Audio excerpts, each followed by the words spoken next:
The instant my husband ordered me to say sorry or walk out the door, something clicked into place, a realization that made the whole night feel suddenly cold. He fully believed I'd cave. He had no idea I'd already picked the second option in my head. It happened during a family cookout crowded with cousins, aunts, and every unspoken grudge that had been simmering for years. By the time the sun went down, the entire yard had drawn battle lines. His mother branded me rude. His sister called me ungrateful. And then my husband jabbed his finger toward the driveway and said, "Say you're sorry, or you can leave." I glanced toward the hallway where our 4-year-old daughter was napping. Then I turned back to him and made a decision, quiet and final. Within days, this house would no longer hold either of us. My name is Elena, and I was 36 the night my husband handed me an ultimatum he was certain I'd never take him up on. We'd been married for 7 years and were raising our daughter, Mia, together. Though together wasn't quite accurate. Most of that marriage, I'd spent absorbing tension from his side of the family just to keep the house calm. Daniel wasn't cruel, not in any obvious sense. He showed up, provided, adored our daughter. But something in him shifted the second his relatives entered the room. He'd stop being my partner and start being their loyal son and brother, defending them automatically, no matter the situation. His mother had something to say about everything. My cooking, my clothes, the way I raised Mia, even the tone I used with her. I tried patience first, then tolerance. Eventually, I just stopped reacting, because whenever I brought it up to Daniel, his answer never changed. "You know how my family is." The cookout that ended everything landed on a warm Sunday. His parents had invited half the extended family, kids weaving between lawn chairs, a speaker playing music too loud, everyone smiling for the cameras, even if the smiles didn't reach very deep. Mia sat next to me, eating watermelon, when my mother-in-law leaned over her plate and frowned. "She's still not having soda?" I said calmly that her pediatrician had recommended limiting sugar. My mother-in-law scoffed. "That's absurd." A few heads turned. I felt my stomach tighten the way it always did right before things spiraled. "I'm just doing what her doctor suggested," I said evenly. Before I'd even finished, Daniel's sister, Chloe, jumped in. "Please, Elena reads one parenting blog and thinks she's a pediatrician now." A ripple of laughter went around the table.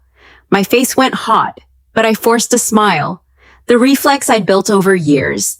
Except this time, something in me refused to swallow it. Maybe it was the 100th comment too many. Maybe it was watching Mia listen to every word.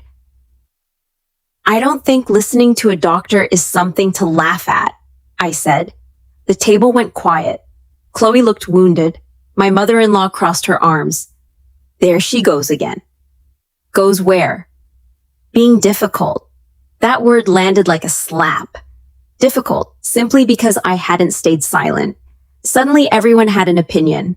In minutes, the story had flipped entirely. I wasn't defending my daughter anymore. I was attacking the family. I looked at Daniel, waiting for him to say even one sentence in my defense. Nothing.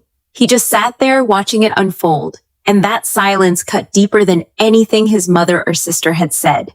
Then Chloe added another jab about how I always made gatherings difficult. And that's when I finally spoke the truth out loud. Not shouting, not insulting anyone, just naming years of exhaustion. I told them how tired I was of being the family's easiest target. The backlash was instant. Every single person turned on me, Daniel included.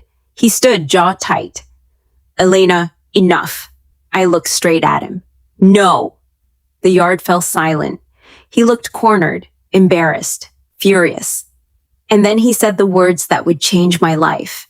"Apologize right now or get out." Nobody moved. Every eye at that table expected the same outcome they always got. My surrender. Instead, I stood, walked inside, gathered Mia's things, and left without another word. No shouting, no tears, no scene, just quiet. That night, once Mia was asleep, I sat alone at my kitchen table replaying everything. And for the first time, I saw it clearly. This wasn't about one bad evening. This was 7 years of swallowing insults to keep a fragile peace that was never really peace at all. Around midnight, a memory surfaced. 2 years earlier, a college friend living abroad had offered me a job at her firm. I'd turned it down back then. Now I opened my laptop and messaged her, not expecting much. She replied within the hour. The position was still open, the company had grown, and they needed someone right away. 3 days of careful late-night planning later, I booked 2 plane tickets. One for me, one for Mia. Staring at the confirmation screen, I realized I hadn't asked anyone's permission for the first time in years, and not one person in Daniel's family had the faintest idea what was coming. Buying the tickets was easy. Staying quiet afterward was the real challenge. For 2 weeks, I kept up appearances. School drop-offs, work emails, dinner on the table, polite smiles on command, while quietly rebuilding my entire life behind the scenes. My friend Priya helped coordinate everything from overseas. The role wasn't glamorous, but it was something better. A clean start. The company was based in Portugal, and after a handful of interviews, they made it official. I said yes, then spent every spare hour arranging logistics. An apartment, Mia's new school, paperwork, finances, testing every decision against one question. Will this make life better for my daughter? If yes, I move forward. If not, I let it go. Meanwhile, Daniel behaved exactly as I predicted. He assumed I'd come crawling back eventually. First, silence, then short texts. Can we talk? Let's just move past this. Mom feels bad. That last one nearly made me laugh. Not one message asked how I felt, only how everyone else did. His mother called nonstop. Chloe texted about keeping the family together. Everyone wanted the tension to disappear. Nobody wanted to admit fault. So I stopped explaining myself entirely. I discovered that silence was its own kind of power. Nobody can twist words you never give them. 3 weeks later, everything was in place. Apartment, job, school, support system, tickets, a whole new future waiting. The night before we left, Daniel walked in with takeout from my favorite place, the same peace offering that always used to work.